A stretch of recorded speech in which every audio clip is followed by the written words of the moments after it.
Na farko, shan ruwa a tsaye yana daga cikin illarsa. Idan mutum ya yawaita sha a rayuwarsa, idan yana da tsawon kwana ya zo tsufa, yana causing arthritis for him. Mun san arthritis ko? Cutar da ke da alaka da ciwon gabbai sosai. Shan ruwa a tsaye idan mutum ya dade yana yi, to idan shekaru suka ja, yana cutar da gabbansa sosai sosai. Mutum zai waye gari bai wuce 70 ba, amma gabban ba sa iya daukansa, kullum yana cikin ciwon gabbai, babu daɗi. Wani lokaci sai kaman ƙona su ake yi, kaman suna ƙonewa. Saboda me? Saboda shan ruwa a tsaye idan ya daɗe a jikin mutum, yana cikin abin da ta samu a bincikenta. Na biyu na daga cikin abin da ta bincika shine stomach wall, wato katangar ciki. Idan mutum yana shan ruwa a tsaye, ruwan yana yawan dukan katangar da ke cikin mutum in ana sha, saboda ruwan in a tsaye ne yana gangara da ƙarfi, kamar yadda kake zubo da ruwa daga sama ya rika zuba, to kake kwarawa a cikinka. Amma in a zaune ne, to yana tafiya kaɗan kaɗan ne. To sai aka samu ta ce idan ya zama ya yi taking long term ana yi, yana iya cutar da ainihin wall ɗin jikin cikin mutum. Idan aka yi shekaru da yawa ana yi. Na daga cin abin da ta bincika na uku shine idan aka sha ruwa a tsaye yayi yawa na shekaru, ko kuma ana yawan sha a tsaye, ruwan da ake bukata ya magance kishirwa idan a zaune ne bai wuce a bukashi kashi 2 cikin 3 su yake magance kishirwar ba. Don haka wanda ke shan ruwa a tsaye yana da bukatar ruwa mai yawa gabanin ya ji kishirwa ta tafi fiye da wanda yake zaune. Kuma bincike ya kara bayyana cewa kishirwar wanda yake sha a tsaye yana zama short term maganin kishirwa ne, wato na takaitaccen lokaci yake magancewa. Amma wanda ya zauna ya sha ruwa a nitse, to ya fi magance masa kishirwa na lokaci mai tsawo.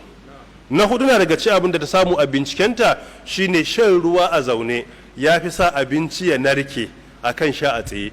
Wanda ke sha a tsaye yana bukatan kusan ninki 1.5 na lokacin wanda yake zaune yake bukata na abinci a jikinsa ya narke. Yana suffering daga indigestion, ta ce, wato narkewan abinci a jiki bai cika yiwa yadda ake bukata ba. Na biyar na daga cikin abin da ta bayyana a cikin research inda shine kidney na jikin mutum baya filtering properly idan mutum yana shan ruwa a tsaye. Idan a zaune ne, to kidney din ya fi filtering abubuwa da ke cikinsa. Kidney yana filtering abubuwa da dama da ba su da amfani a jikin dan adam. Don aka zauna aka sha, ya fi taimakawa wajen fitar da abun da ba a so fiye da yi a me. Na'am? In aka sha a zaune ya fi fiye da wanda ya me a tsaye. Don haka wanda ya sha a tsaye bai yin filtering yadda ake so kamar wanda ya ame a zaune. Na shida na daga ci abin da ta bayyana cewa idan ana shan ruwa a tsaye yayi yawa, yana causing heartburn, yana kuma causing ulcer. Hatta cutar ulcer ta fi tasiri ga wanda yake shan ruwa a tsaye, ya fi kama shi.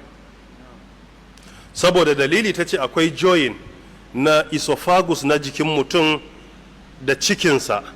Junction ƙarshen esophagus na jikin mutum idan yana shan ruwa a tsaye yakan iya creating ko ɗan hole a jiki. Kuma dama mun san ai akwai ulcer da ke da alaka da me, da causing wani ko injury ko hole a jikin hanjin mutum, kamar diluted HCl da ke dropping a kai. To a ƙarshen hanjin mutum, esophagus da kuma cikin mutum, a wannan wurin yana iya creating hole a jikin hanjin mutum saboda mai dalilin shan ruwa a tsaye. Kuma na bakwai ta ce na iya causing nerve tension. Waɗanda daga cikin illolin shan ruwa a tsaye. To ala ayyi halin ita shari'a, ko da ba a ga illa ɗaya ban annabi ce kada a yi, za a yi? Ba za a yi ba. Kawai bincika a ce akwai illa, kawai yana ƙara mana samun gane wisdom behind hana mu abu ko umurtan mu da mu yi ne. Ana iya gane hikimomin da yasa aka ce mu yi ko kada mu yi. Amma ko da hikimar bata bayyana ba, to shi duk karantarwar musulunci ya zo ne don ya datar da kai duniya da lahira. Da haka duk abin da zai amfane ka a musulunci za ka ga halal ne, duk abin da zai cutar da kai haramun ne. Idan aka samu abu ɗaya ne, cutarwa kashi 50 cikin 100, amfanarwa 50 cikin 100, to a musulunci abin haramun ne. Saboda cutarwa da amfanarwa daidai wa daida, to sai a rinjayar da cutarwa.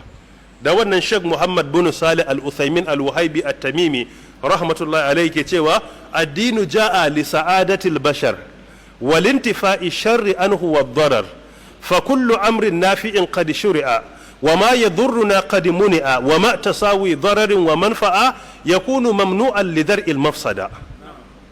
Dukkan abun da kaga addini ya ce a yi shi to yana da amfani gare ka, kuma duk abin da a musulunci aka ce ma kar kai to iya da cutarwa.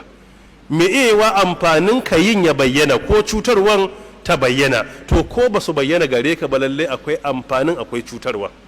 Amfani a cikin umurni, cutarwa a cikin me? A cikin hani. Babu wani abu ɗaya da musulunci ya ce haramun ne da bai da cutarwa, amma ba dole ne ni da kai da su mu iya ganewan ba, amma tabbas iya da cutarwa. Mafhum? Tayyib.